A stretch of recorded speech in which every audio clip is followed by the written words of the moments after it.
नमस्कार विद्यार्थी मित्रांनो, जनरल नॉलेज इन मराठी या यूट्यूब चॅनलवर स्वागत आहे। आजचा विषय घेतलेला आहे दामोदर चापेकर बंधू यांच्याविषयी अतिशय महत्त्वाची माहिती आणि काही प्रश्न उत्तरे। तर चला व्हिडिओ स्टार्ट करूया। वासुदेव चाफेकर व त्यांचे बंधू दामोदर चापेकर आणि बाळकृष्ण चाफेकर हे क्रांतिकारक मध्ये गणले जातात।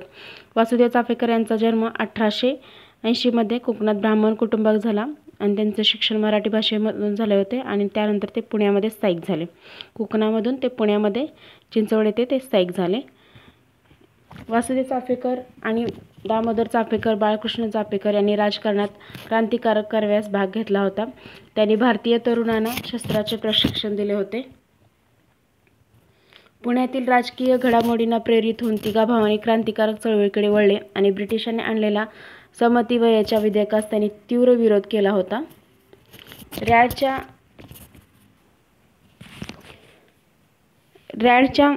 पुण्यातील लोकांना दिलेली वाईट वागणुकीबद्दल या भावांनी त्यांचा कट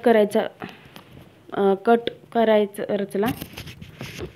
रॅड जेव्हा पुण्यामध्ये होते तेव्हा प्लेग रोगाचा प्रसार खूप जास्त प्रमाणात झाला होता। तेव्हा जनरल रॅड या औषध फवारण्यासाठी त्यांचे सैनिक जेव्हा ब्रिटिश सरकारचे सैनिक जेव्हा जायचे घरामध्ये ते डायरेक्टली बऱ्याच महिलांवरती अत्याचार करायचे आणि बूट घालून घरात जायचे।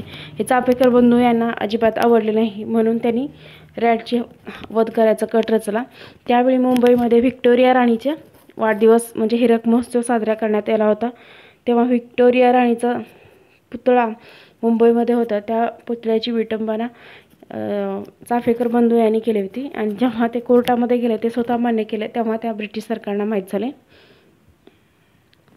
दामोदर चाफेकर या तरुणांनी गाडी काढली आणि गणेश खिंड रोड जे पुण्यामध्ये आहे तिथे वाट पाहत बसले। 22 जून 1897 साली मध्यरात्री जेव्हा रॅड बाहेर पडला तेव्हा जवळ जाऊन गोळ्या झाडल्या। रॅड काही काळ कोमात होता आणि कालांतराने 3 जून 1897 मध्ये तो मरण पावला। ब्रिटिश सरकार तेव्हा हादरून गेले होते। कित्येक दिवस ब्रिटिश सरकारला मारेकरीचा शोध लागत नव्हता। शेवटी द्रविड बंधू यांना कटाची माहिती कळाली। आर्थिक लाभापोटी त्यांनी सरकारला माहिती दिली। मग वासुदेव चाफेकर आणि महादेव रानडे या दोघांनी मिळून द्रविड बंधूंना ठार केले आणि या तिघा भावांना पकडण्यात ब्रिटिश सरकारला यश आले। दामोदर चाफेकर यांना मुंबईत अटक करण्यात आली। 18 एप्रिल 1898 मध्ये येरवडा जेलमध्ये त्यांना फासावर चढवण्यात आले आणि वासुदेव चाफेकर यांना 8 मे 1899 मध्ये त्यांना फासावर चढवण्यात आले आणि बाळकृष्ण चाफेकर यांना 16 मे 1899 मध्ये त्यांना फासावर चढवण्यात आले। असे तिघे बंधू चाफेकर बंधू स्वातंत्र्यासाठी ते शहीद झाले। तर यांच्याविषयी अतिशय महत्त्वाचे प्रश्न उत्तर पाहूया। चाफेकर बंधू यांचा जन्म कधी आणि कोठे झाला? उत्तर आहे पुण्यामध्ये चिंचवड येथे। हरिपंत चाफेकर यांना 3 मुले झाली, दामोदर, बाळकृष्ण आणि वासुदेव। अनुक्रमे 1870, 1873 आणि 1879 साली त्यांचा जन्म झाला। प्रश्न दुसरा, चाफेकर बंधू यांच्या जीवनावर कोणाचा जास्त प्रभाव पडला होता? तर लोकमान्य टिळक यांच्या सनातनी विचारांचा जास्त प्रभाव चाफेकर बंधू यांच्यावर पडला होता। प्रश्न तिसरा, चाफेकर बंधू यांनी कोणकोणत्या संघटनेची स्थापना केली होती? तर उत्तर आहे हिंदू धर्म सुरक्षा परिषद आणि आर्य सुरक्षा परिषद या संघटनेची स्थापना त्यांनी टिळकांच्या सांगण्यावरून केली होती। प्रश्न चौथा, चाफेकर क्लबचे अध्यक्ष कोण होते?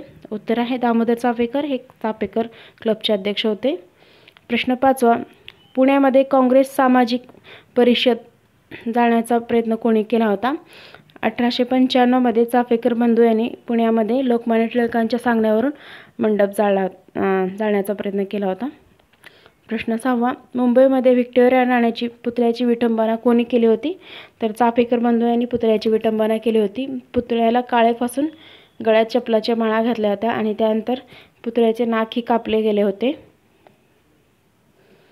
प्रश्न सातवा, चाफेकर बंधू यांनी 10वी परीक्षेचा मंडप का जाळला होता? जेव्हा मुंबईमध्ये 10वी परीक्षेचा मंडप टाकला होता ब्रिटिश सरकारने, तो मंडप चाफेकर बंधू यांनी जाळला होता।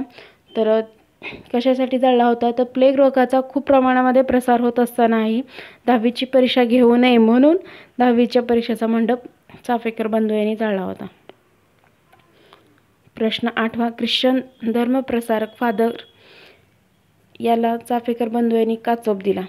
उत्तर आहे ख्रिश्चन धर्माचा स्वीकार करावा म्हणून ब्रिटिश सरकार जबरदस्ती करत होते, म्हणून ख्रिश्चन धर्मप्रसारक फादरला चाफेकर बंधू यांनी चोप दिला होता. हे अतिशय महत्त्वाचे प्रश्न आणि उत्तरे घेतलेले आहेत. जर व्हिडिओ आवडला असेल तर लाईक करा, शेअर करा आणि सबस्क्राईब करा. थँक्यू.